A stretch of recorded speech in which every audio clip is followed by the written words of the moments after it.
we all know that customer journeys in B2B are increasingly becoming digital. What it means is that the role of marketing in the entire revenue operations cycle is becoming more critical than ever. But at the same time, it also underscores the importance of enabling sales and marketing collaboration across the buyer journey to enable successful outcomes. My name is Ankur Saigal. I am the founder of BambooBox, and today, in our fourth episode of Simplifying Demand Generation, I'll be speaking to Raj Badarinath. Raj is currently the CRO at ArrowStream, and trust me, there's no better person than Raj to talk about sales and marketing collaboration, given that he has been a career marketeer before he donned the hat of a CRO at ArrowStream. So, welcome, Raj, and a very good morning to you. Thank you so much, Ankur. A pleasure to be here. I think there cannot be more appropriate topic than sales and marketing collaboration to talk to you about, given that you have recently come at ArrowStream running the sales and marketing engine in total, and with your background of a career CMO for last so many years, I would love you to talk us through your journey of sort of donning the hat of a CRO, and how in your past life being a CMO is helping you in your current role. The evolution of the space on revenue operations and revenue generation overall, we've seen a significant change in, I would say, in the last 5 to 10 years, right? So if I think about why, CRO for myself, but overall, I think at a macro level, why revenue is sort of end up leading here. We spent a lot of time, in marketing roles in kind of justifying the value of marketing at a C level. In fact, if you look at, I think the last decade or so, I think there's been a significant amount of progress in that area, right? But what I started to notice was a big change that started to happen over the last decade. Number one, revenue became a key driver for most decisions at a board level. So, meaning the fundraising that ended up happening was all predicated on the kind of growth, which meant that there's a tremendous pressure on management teams to make sure those numbers get hit. None of the efforts that we do in marketing for branding and lead generation and MQL measurements and so on mattered if there weren't sufficient amount of conversion, if there wasn't a sufficient amount of, if you can't put the numbers on the scoreboard, then what's the point of all of this, right? I think that it came to that realization. CMOs started to report into CROs, and Mhm. marketing, in a sense, started to become a supporting function, much to the chagrin of most of us who are in CMOs. We don't want that. At the same time, Ankur, the sales repertoire of techniques and tactics to go out and increase revenues was actually quite limited. That's the other thing that was very obvious to any marketer is there's only a few playbooks that you can run in sales. There's a Right. vast majority of playbooks that you can run in marketing. And what I started to notice in my career was there was a wedge that was being driven between sales and marketing. I mean, some level of push and pull is healthy, but eventually it became a point where I had to choose between what kind of executive do I personally want to be, right? Do I want to be known for revenue, bringing all these groups together, or do I want to continue to hold on to a functional area that, frankly, I had spent a lot of time in justifying my existence as opposed to really driving something for the business? So that was kind of the mental leap for me to say that, look, these things are converging. Revenue is one function. Sales marketing needs to work together. We've been saying this for a long time, but that point of convergence was actually happening at the CEO level before, which basically meant the CEO is now distracted in bringing sales and marketing together versus what CEOs need to do is like set the strategy, manage the board, raise funding, right, visit strategic customers, etc., right? So there is a so that function is the reason why I thought, given my career in marketing, I felt I could bring a lot more discipline, a lot more set of tools into this art of revenue generation, and bring some of the science of marketing, right? So that's kind of what led me down to this path. With what all of us have seen over the last 3 4 years, wherein I think in most of the organizations worth their salt, marketing is increasingly contributing upwards of 50 to 60% towards the pipeline. I'm talking about Hmm. both inbound, outbound, ABM, and pretty much other channels Yep. combined. So that Yep. essentially means that CMOs today, and I like the way you said it, that CMOs have several playbooks. While when it comes to sales, there are one or two playbooks which really need to work. But marketing, since it has a background in being creative, little bit more artistic, and hence the more data driven approach we take in marketing, there are several playbooks which can evolve and make a very very definitive difference to your entire revenue operations. And an appreciation and understanding of that sort of puts you in a very different position as a revenue in charge, in any organization, right? So I completely sort of echo what you just said, right? But in your earlier avatar, when you were working as a CMO reporting into the CEO, so what were Yep. the typical challenges you saw and experienced when it came to collaborating with sales? And help me with some Yep. real life examples without taking some names, so that it becomes a little more real to the audiences. We have some typical challenges and some much more specific to the company context itself, right? So, some of the typical ones are the last month of a quarter, right? And there aren't enough deals in the pipeline. That's typically where everybody goes. Sales basically says, I don't have enough from marketing, and marketing says, we gave you enough. You guys haven't really qualified it, and it's dying on the vine essentially, right? So there's leads that are sitting there, they're qualified leads, nobody has picked up, and so on, right? So that's a classic example where the short termism of sales and the long termism of brand building often are at odds with each other. Hmm. And if you're at a senior leader, you obviously know that's not the way things are supposed to work. And yet, this scenario plays out in every organization that I know, where CMOs and sales organizations are separate, right? So that's one thing. Attribution problem is the second one, right? It's like, um, you have all these tactics that marketing runs, but there is a level of simplicity that sales wants, right? Which is, what was the one tactic that you used that created this opportunity? We'll just do that and we'll kill everything else. And as a marketer, you're like, you can't do that, because yes, the last thing that we did was, this webinar or whatever it is, right? But you're not counting all the ABM outreach that we have done, all of the event sponsorships, the trade shows. So you touch this prospect, like you said earlier, right, in the whole journey life cycle, but the last touch is the one attribute that really gets locked and tracked sometimes, right? And should that be the only thing that we do and we don't do anything else? I think um, there has always been a challenge on attribution, on those kinds of things. That's another one, right? Third is, how do you treat segments versus sales territories? That's always been another fight, because sales looks at territories much more geographically, right? Because it's like a east region, west region, central, whatever, right? I mean, that's kind of how you look at it. Whereas marketing tends to look at it as segments, right? It's like enterprise segment, mid market, vertical segments, horizontal segment, whatever you want to.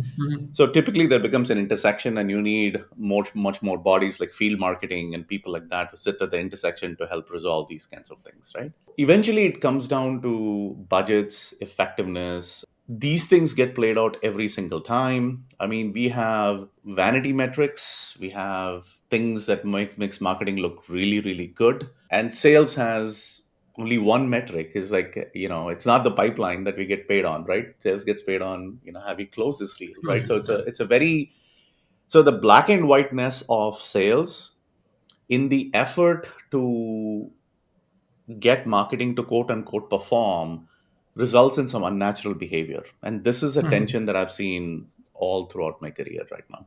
Have you had these conversations with the sales folks, that, guys, let's play this like a basketball or like a football game, rather than playing this like a relay race?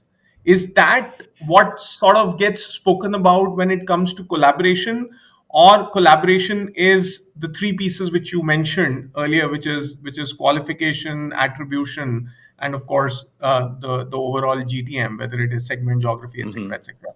So, Hmm. is this also an element which gets spoken about while we, in general, speak about collaboration as a topic? It does, Ankur. And as long as a company is making money and hitting quarterly goals and stuff, there is never a problem with sales and marketing. When the tide goes out, that's when you know who's actually in the beach without their clothes on, right? So that's the implication here is when you miss numbers, that's when collaboration problems come out because it's a natural sort of human behavior to blame the other organization, right? It could be completely chaotic on the process and handoffs, but everybody's making money, so nobody's complaining, right? The second that gravy train stops is when all these issues come up. For the most part, I think sales leaders are very collaborative these days, right? In the last 10 years, it's very rare that I found somebody who's completely antagonistic to marketing. The reality is, when it comes down to the wire, when numbers are not being met, there it creates a level of man. There must be something wrong in that other group that's causing me and my team to look bad, right? And so we had a lot of these discussions to say, hey, you know what, we will send you a sales qualified lead. And for whatever reason, if things slow down, give it back into marketing. We will continue to nurture it. And we talked about all of those themes and all of those. So I think that's kind of the overall sort of resolution right now. But what happens is anytime there's a disagreement between departments, the department's reporting person is a person who needs to get involved to help resolve it. So it usually goes up to the CEO, and she needs to take the time to really get down to the sales and marketing leaders, get them aligned, build a healthy degree of trust and collaboration, really figure out what the process is, and so on and so forth, to make this engine work a far more smoother way, to basically codify what is an MQL, what is an SQL, what is the conversion ratios, what are the criteria, what are the gating factors. I mean, you define all of those things. CEOs don't have the time. They don't have the time in today's world to get to that level of detail of operations and so on, because if you are doing that, there's something else that's suffering, and that's kind of the trade-off that True, ends up happening. So then true. what happens is it becomes like, what's my single source of truth? Who's the one throat to choke I have in my organization that can define all of this? Typically, it's a sales leader, because sales leaders typically tend to be a lot more forceful. They're much more accountable on the bottom line. Don't make excuses for why this isn't there, and that level of sort of trust in the sales leader almost implies marketing subjugates, right? And it's not, again, I don't want to sound that that's the case everywhere. That's been my experience. My experience has been marketing leaders are often very, very weak in the strategic understanding of how to drive a revenue engine. They're very strong in the tactical understanding of marketing techniques and why we need to use ABM, why we need to use 30 different tools, why we need to sponsor here, why we need to get an ad driven program, PPC, all the SEO. You can talk till the cows come home, all the different tactics, but the strategic understanding of, man, we have to make our numbers over here, and this is the mathematically how I back up towards that, right? And by the way, this is where I have to work with my sales counterpart to make sure that we are completely aligned and there is early warning indicators and so on. Requires a huge degree of collaboration, right? Huge, which doesn't happen in real life for the most part. For the most part, it's like, look, I have my sales playbook, you have your marketing playbook. We'll figure out what the adjustment is at some level, right? So it's a little bit of throwing over the fence. Some exceptions we can handle. If we were making money, fantastic. If you're not making money, we'll start the blame game and we'll figure it out, right? So that's kind of how normal organizations end up operating. Right, right. So, how are you enabling this at ArrowStream, Raj, today? Yeah, so I cheated, right? I cheated a bit here, Ankur, which is I decided to like take on both sales and marketing, right? So I can avoid all of this confusion and complication. Right. Um, and so, look, the first thing to remember is common goals, right? I don't have MQL goals for the marketing organization because the reality is, having lived that, I know for a fact that that doesn't work. Now, we have MQLs as a stage in the pipeline. That's a very different thing to do than what you're going to be measured on. We're measured on Okay. joint pipeline.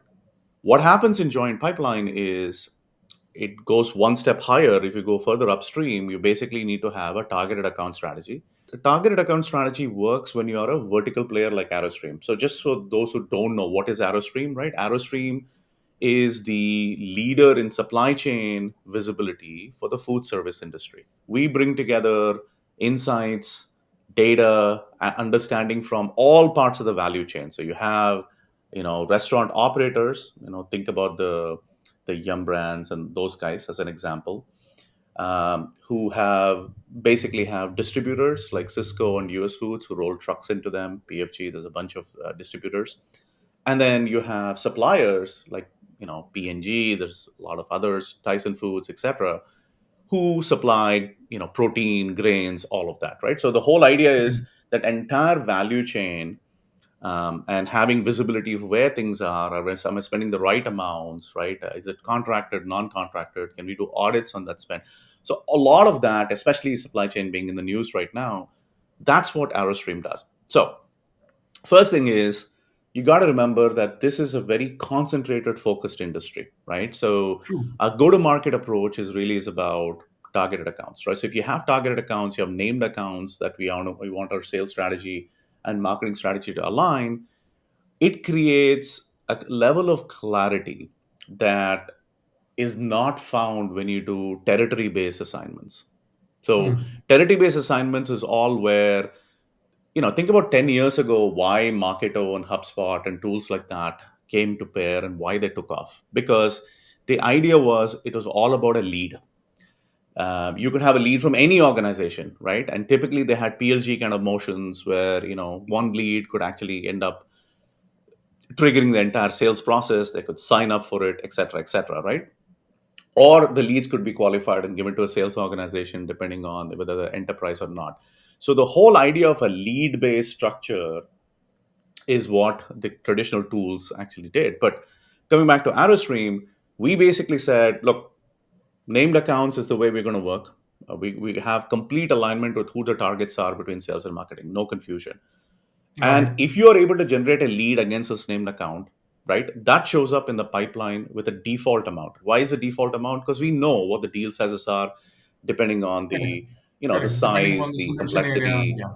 Exactly. So we know that industry because it's deeply verticalized, right? Because it's deeply verticalized, because it's a joint pipeline, sometimes it benefits marketing, meaning you may end up generating an enterprise lead, which is higher in pipeline value for sales. Sometimes, it benefits sales, wherein, you may have multiple leads that marketing generates that ends up helping them meet their pipeline number because I have conversion ratios that we can track against that. So the goal is not to penalize either organization. Look, the ebbs and flows exist, right? Sometimes you have months where you have a lot of leads coming in. Sometimes you have months where you have fewer leads coming in. And it's okay. Our whole goal is to get to predictability. But let's also recognize that enterprise deals take longer to close, and some deals are True. faster to close. The faster ones are typically lower in value, right? Value, sorry. Joint pipeline metrics was critical to me. So I think that really solved, like, I would say 60% of the noise of, oh my God, I don't know. Because you're no longer in the position of having to debate and basically say, do I accept this or do I not accept this? Why do I accept it? What? Because the reality is it's one pipeline. That's a bit. So marketing, if I'm getting you correct, the marketing is Mhm. gold on the pipeline number, not Correct. still on the closures, or they are also gold on closures today. Today, we do not goaling marketing on closures at all, Okay. simply because if we do the work upfront of identifying the right target accounts and you're able to generate a lead for the right persona, the right ICP within those target accounts, then closure is something that is can be completely be a function of selling, right? Hmm. It's not, you can't penalize marketing for being so, they're so Agreed. removed from the closure Agreed. process, right? Agreed. So it didn't make sense there. So that's not what we do. But yeah, joint pipeline is where the alignment is. As long as it's a pipeline and we have a certain multiple, right, whether it's 3x or 4x or somewhere in between. And we typically tend to fine tune that over time to say, how do you want to kind of do this by segment and so on. It works out really well. Raj, just out of curiosity, do you also have a concept of marketing sourced, marketing influenced pipeline. Do you guys have that concept? Yes, we do. And what are the numbers you look at there? What I'm looking at right now is marketing influence pipeline needs to be 50-50 right now between sales and marketing. That Okay. number changes as we get a bit more mature. Remember in ArrowStream as well, we are actually in construct mode, right? So we are obviously staffing up. There is quite a bit of hiring that's currently going on. And eventually, I think that number will be tilted more towards the marketing side than on the sales side. And marketing sourced, what would be that percent? Marketing source typically is about like 40% today. But again, we are ramping, right? So there is a there's a steady state and where we are. So right now we are at the early stages of getting tools and technology and process and hiring and so on and so forth. So I expect when you have this discussion next year, I'll give you different numbers. Yeah. No, no, I'm sure I just wanted to understand if, some of these concepts are existing at ArrowStream. So Yep. that, it was more a curious question than related to the topic which we are on today. Sorry for this. Yeah. Yep. You spoke about how you're driving the sales and marketing collaboration, and most of the pieces you spoke about are a lot governance and process related strategies or tactics, if I might use that word, right? Yep. um, Yep. do you think that there are requirements of tools to enable this on a day-to-day basis, or to Yes. begin with, once you set up the process, Hmm. that can sort of solve a significant part of the problem? Or do you think that the appropriate tooling is also necessary to drive this in a mid to long term scenario? Well, I absolutely believe that tooling is going to be critical in implementing the process. The process cannot stay locked within a PowerPoint slide or wherever we define it, right? How do you actualize the process in a way that operating teams can take a look at it on a daily basis and do something with that information? How do you act on that information, right? And you have to codify the process within a tool, right? Right now, in our martech stack we have three major tools that we use. We use Salesforce for our primary um, sales management, including some of the reporting and so on and so forth on the pipeline forecasting, etc., happens on Salesforce. We use HubSpot as marketing automation, and we use BambooBox for as a connective tissue, if you will, the glue between both Salesforce and HubSpot for account-based marketing, intent, and engagement scores, as you're well aware of. So those are the three trifecta, if you will, in terms of how we end up automating some of these things. And what is the governance between the sales and the marketing teams? I'm sure you are not there in every meeting yourself, but how are the teams collaborating on the ground? Are they having weekly calls where they sit together, discuss each and every account, or what's the process you have institutionalized there? Typically, what ends up happening is that each sales leader needs to own an initiative that they run to completion. Most of the time, what ends up happening is you'll have a sales leader from the team who will then pull together the right level of marketers against a particular program. So the program could be, I'll give you an example. Let's say we did a webinar. Webinars typically are run by a marketing leader, and a field event could potentially be by a sales leader, right? So just to keep things clean. But eventually, there's one person who's now accountable for having all the calls, pulling together subject matter experts, product leaders, product marketing, and so on and so forth, getting them together, coming up with the messaging, coming up with the list, going through the evaluation, working with the demand teams for structuring emails in HubSpot, et cetera, landing pages, the whole cycle, right, and running through the process. So there's some templates that we currently have, so it's easy to spin up new things, new campaigns. That's kind of the way I have done that. The Mhm. idea being that collaboration doesn't happen by accident, right? You can't just Mhm. say, make it work and you're done, right? So what is the empowerment? The empowerment is that, look, if you're the executive, you get to make the decisions. You get to make the calls on who you want to go after, what messaging do you want to take, what is the day-to-day tactics that you want to do, And by the way, as an organization, we will invest in funding and resourcing and so on, no questions asked. We will then, however, measure the results, and we will use that as a feedback loop to say what worked, worked well. Did we get the level of leads that that we thought we could? Did we generate the right kind of opportunities and so on? And we get better. So every time we do an event like this, which is run by one leader in sales and marketing, we get better from the feedback. So that's kind of how we've been doing it, and that's working quite well.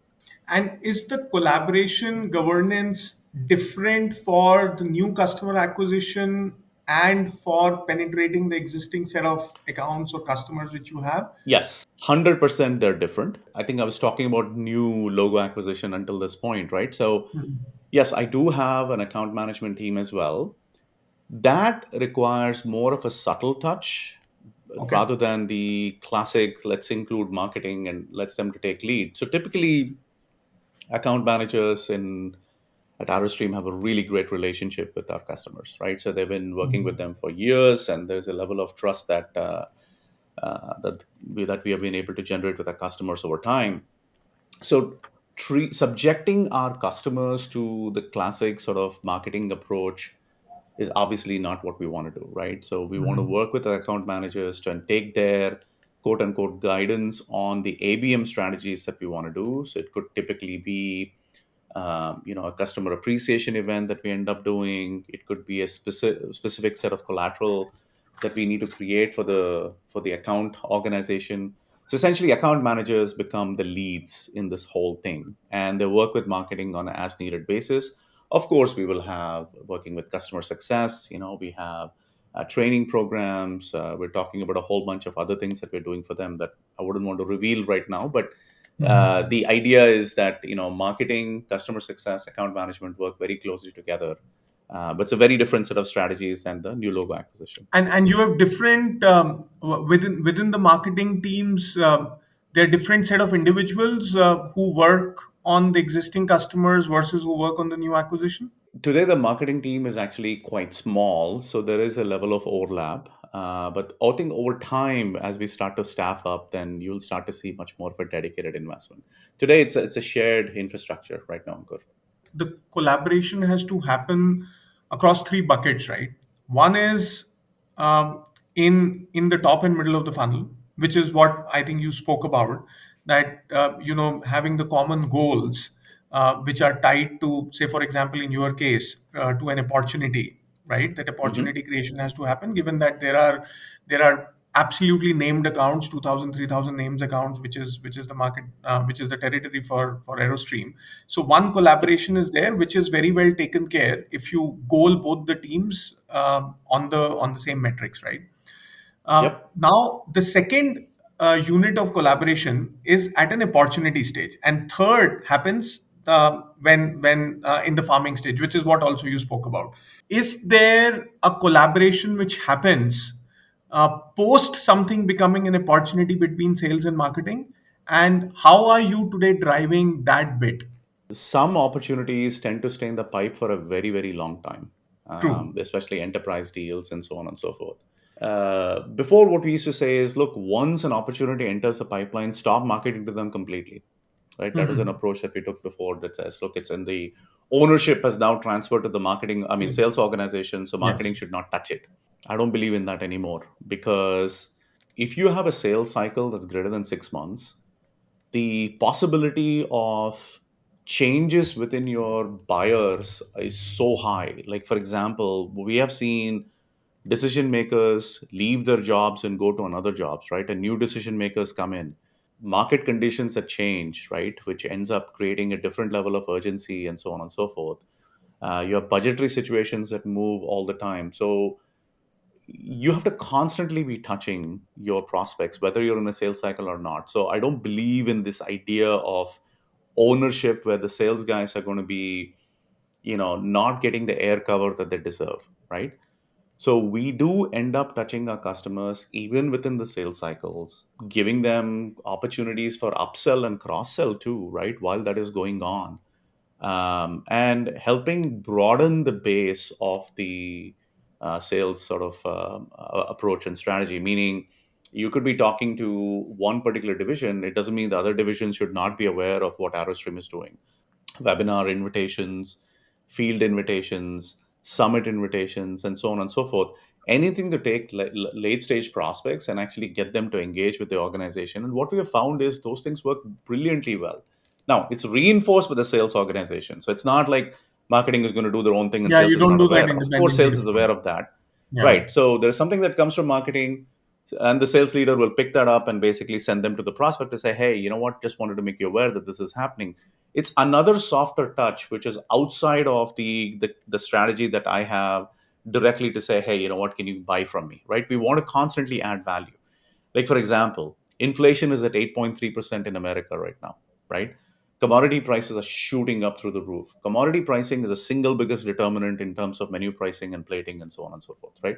So, are you saying that just because I'm involved in a sales opportunity with a particular customer on supply chain visibility, that we don't talk about commodities, right? Because that's not the opportunity. I mean, this is the kind of the short termism and thinking that I was talking about, right? Which has got to go, right? You got Mm. to say, as a marketer, right, what are your customers really going through, right? And start to bring those elements in. So, for example, so we have a product, a service called Commodity One, which tracks the pricing of commodities, in the market, right, on how things are. And it's incredibly valuable data to know how you need to hedge, how you need to forecast, what your future costs are, essentially benchmark them against what you're playing.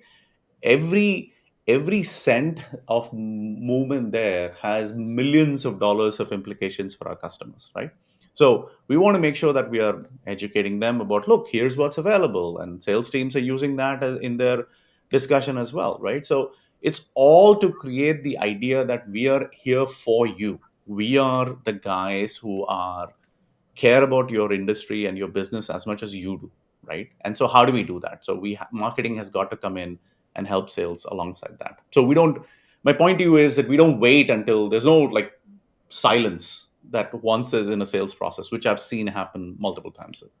What I'm taking away, and I'm sure most of the audience will take similar messages from the conversation, is that the collaboration between sales and marketing, while the core remains that you got to goal both the teams towards the same outcome, but at the same time, you have to look at the sales and marketing collaboration in three different buckets. One is which is for the new customer acquisition, which is what in my language I would say top and middle of the funnel. How do the Hmm. teams collaborate? What is the tooling you require? What sort of governance mechanisms you want to bring in so that the teams collaborate on that part with a common goal of generating qualified opportunities, right? So Hmm. common MQL definitions, common ICP definitions. As you said, at ArrowStream, you have also streamlined the values of the opportunities based on the size of the customer so that it is not left to any individuals whims and fancies to decide whether this is a 50K opportunity or a 500K opportunity, right? So Exactly. which is very unique, what I heard from you, because most of the places, and also in my personal experience, I have seen that sometimes this becomes a big debate between marketing and the sales teams, that I've created an opportunity, it is a big account, I believe we can get 100K out of this, but the salesperson has created an opportunity of 50K for reasons best known to the salesperson, right? So Right. that's first part. So that is the first bucket. The second bucket is during the opportunity phase, how do you collaborate? And that collaboration has to be, I believe, driven in a much more closer fashion than the first bit, where both the teams can still act independently on day-to-day basis but still sort of compare notes. But I think the second phase, where both the teams have to be collaborating on something where there is an active sales cycle going, that requires a collaboration of a very different degree, wherein both the teams are equally informed on day-to-day basis in terms of what needs to be done and what not. And the third part, which is what you said, which is on the farming side, where possibly, given that most of the SaaS companies these days, and that too companies like yourself, which have a very high ARRs or ACV values, um, they would have very strong customer success teams. So the role of marketing is limited. It could be most of the times on demand, that I want to do an Correct. event in an account, or I want my customer to be invited, or I want my customer to look at a different product for an upsell. So marketing will be called on demand to work on those customers. But at the same time, the important thing which I am taking away is that you have to start looking at collaboration across these three buckets, and you have to structure your marketing organization also, so that the marketing organization can afford to have very different motions across all of these three buckets while they collaborate with the sales teams, right? That is correct. Uh, That is exactly right. right. Well put. Raj, this was extremely useful. Thank you so much for finding time. Thank you so much. Absolutely. Thank you, Ankur. The pleasure was all mine. Thanks for having me. Ladies and gentlemen, this was the fourth episode of Simplifying Demand Generation with Raj Badarinath. Stay tuned in for more such insightful conversations with sales and marketing leaders globally. Thank you so much. Signing off.